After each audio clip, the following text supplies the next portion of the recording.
Hey guys, it's Ben the Coin Geek at Old Pueblo Coin in Tucson, Arizona. Thank you for being here today. As always, like, share, subscribe. We have videos coming out basically every day, and if you don't know that, the algorithm is not telling you, so you can hit the notification bell and then you'll get a notice every day, but it's at the same time every day. So if you don't want to mess with any of that stuff, feel free to go ahead and just every day about noon local time, so it could be 2 or 3 where you're at, who knows. Go ahead and just get onto YouTube and find our content. And we've got new videos all of the time. So come on down. Also, come to the Tucson Coin Show in January, especially if you're in SoCal. Come on over. We're not pretending to replace Long Beach, but let me say, without Long Beach in February, we're the third weekend in January. A lot of good dealers come to the Tucson Show. And think of Long Beach minus the toys and the sports cards and all the dealers you don't like and are in your way and waste your time. And then you have the Tucson Coin Show. So come on down. We'll see you then. TucsonCoinShow.com. All right. You guys are talking a lot, and I like it. Let's go ahead and speak with, here we go. I cannot read the names on some of these here. Something Eisenhower Shower. I don't know what that says. The CAC Slab Box holds all brands of slabs, but does take up more space. We were showing off how big of a difference it is in size between a PCGS box and a CAC box. The CAC box is also bigger than the NGC box, which used to hold both kinds of both NGC and PCGS. Then PCGS changed their holder yet again, and it's a long story. One problem that I've found is having both NGC and PCGS slabs in those plastic bag slab protectors in the box makes it really hard to open the box. I've had to grind down the latches on the boxes to make them easier to open. ICG should have made their boxes a tad wider. Hope they correct this issue in the future. You know what? If you give them direct feedback on that, you know, it's some type of thing that they do listen, and maybe they will make them a little bit wider. That is something that I had not noticed, but that's a good thing to point out. All right, here we go. All right, let's see. Toddler here. I'm happy with my ICG grades for coins less than $200. But I do ask for a discount from dealers, so I'm always looking out for buying ICG at a price point that looks it great or better. So I think what that's supposed to say, that maybe got auto-corrected, was that they're looking for either discount on the coins once they buy ICG coins, or they're looking for something that looks like it is possibly undergraded. Our experience, at least more lately, is that the modern ICG coins are never undergraded. Never is a strong word to use, but by comparison, modern Annex coins and those yellow holders that are graded today currently, much more likely to be graded accurately and or undergraded than ICG. So for those of you who are newer to this marketplace, maybe you're coming over from baseball cards or something, maybe you have fewer selections on the type of grading companies that grade baseball cards or things of that nature. The coin market's a little different in that there's pretty strongly established grading companies, but also the price points for those companies, what collectors are willing to spend on a coin in their holder, varies pretty widely. And that is because you have collectors become very specific to the grading company that they prefer. And so that's one of those things that really affects the overall market for these. You know, some of it's preference, but we'll get into a little bit more of that here. All right, copied off time. All right, Al, AI. AI will soon level the playing field for all 4 of these third-party services. I can't imagine that ICG will choose a lower level artificial intelligence to grade their coins. What happens then? That's the question. All right, so maybe there's some insider information that he has that I don't, but I still don't know of any way that AI is going to replace people when it comes to coin grading. The things that I have seen, to me, is not very promising. It is much akin to when you do an AI search for something you know about and you see the responses. It's still error-based, error-laden, and also if it's being functionally programmed by human beings, of course, whatever their parameters are, also, you know, you're incorporating all of those into it. Once again, I don't see AI replacing traditional grading. It may supplement it. It may be able to search for things. I don't know. I don't know. But I have gone on record as saying, if you're going to take modern coins, do I have something? Here we go. If you're going to just take like modern, like here's just a silver coin, and you're putting them in holders, I would use AI for this stuff all day long, because to me, you can just scan this and, go. But older coins, to me, I think there's two different things that we're talking about there, in my opinion. Indivisible ICG isn't a scam. That label looked no different than a PCGS genuine graded coin. So the point here is that, for NGC or PCGS or ICG, it says right on it that there's something wrong with the coin. And the ICG label did not. And I found that to be misleading. And for those of you who followed the channel a little bit, you realize that I can be pretty milquetoast on some of this stuff. Like, I don't get that black and white. I usually don't come down hard on companies, as hard as a lot of you want me to. But I find this to be, I don't know that I use the word scam. I don't think it's appropriate to word it the way you're wording it, the way they worded it. And the evidence of this is the gentleman that I bought that coin from came into the shop after he saw the video, and he was like super apologetic. He's like, I didn't know. Like, what? So here's the thing, right? It is misleading to someone who is somewhat newer to the marketplace when you see a label that uses the wording that way. And then you have something else on the back of the label that tells you something a little bit different. I don't know if you want to call it burying the lead, but to me, it's deceiving, right? So what I wish that they would do, my preference is, PCI used to do this and NGC used to do this. If you had a coin that had a problem, the label was a different color. I thought that was fantastic. I know some of you are colorblind. I apologize. But PCI had a red label for anything that they deemed to have a problem to it back in the day. And I thought that was a great way to denote something from a distance. You could see right away in a tray full of coins what was straight graded and what was not. And NGC used to have a purple label that they used that was from their sister company that they used to use for all their conservation, NCS. And so, not NCIS, this is, you can investigate this all you want. So I like that. I think that's the most obvious thing to do. I have a little bit of a problem with NGC's ancient labels, that where you have, if there's smoothing or something, it's written really small in that one little spot where there's a lot of other things on the label. I would also like that to be more clear. So that's probably the closest thing in existence that I can think of that would be like these ICG labels with but to me, there's something very specific about the way this was done. All right. Gary, I'm a collector that has vision issues. As a result, I cannot trust my own eyes to grade like I could when I was younger. I rely on ICG, PCGS, and NGC to do what I can no longer do with confidence myself.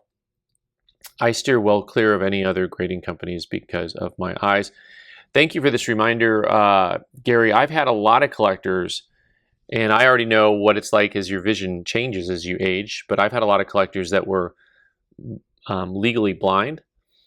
And, for them, they could still see something really close, but there is a lot of confidence instilled in having these companies and having certified coins for someone who's in that situation. And also for the novice, right? These things do exist, I think, for a good reason. Also, I was always on my high horse, like, feel free to collect coins that are not slabbed. Which gets us to, I think, the next question.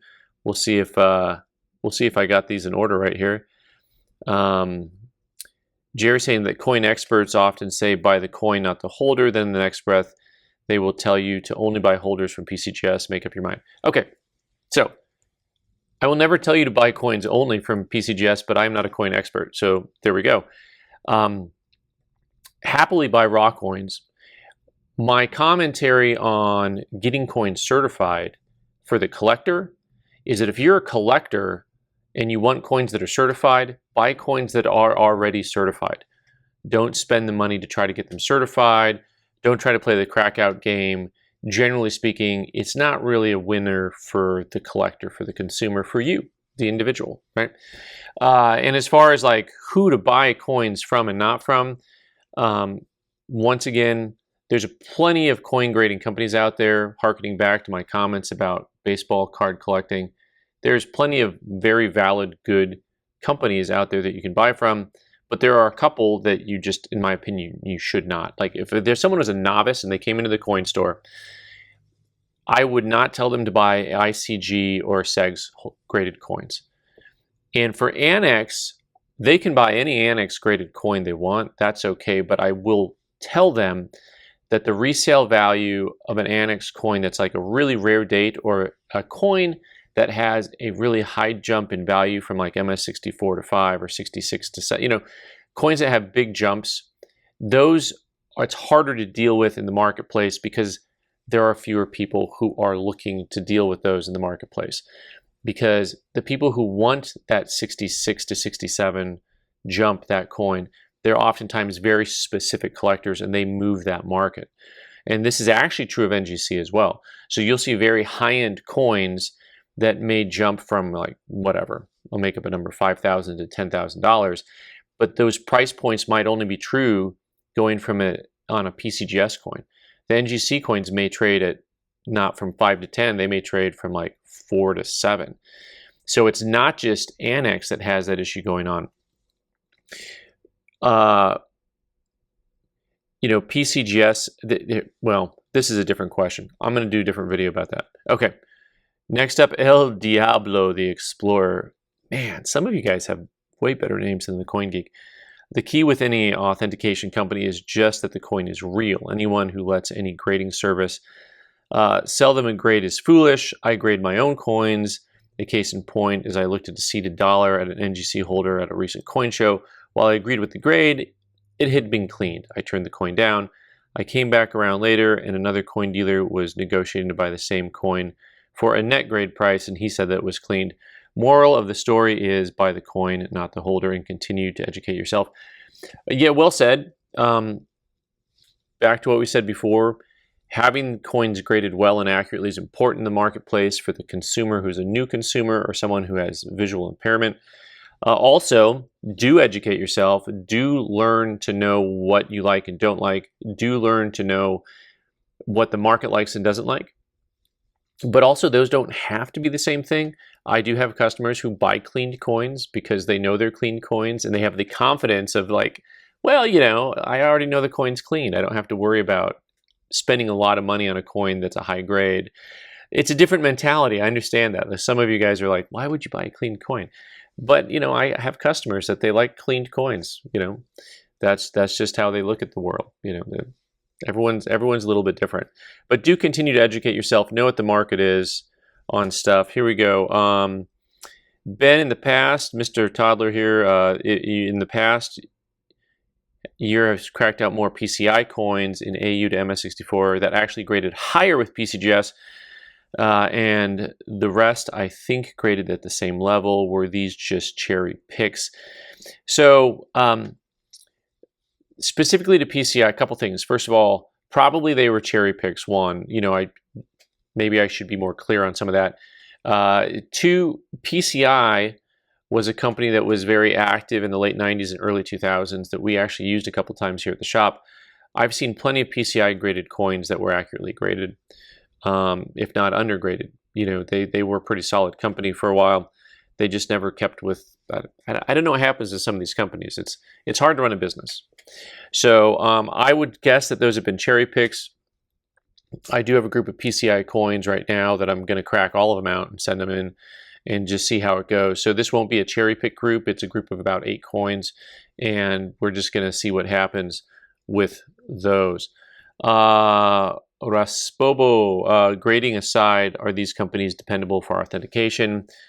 Yeah, I think I would say dependable is the right word.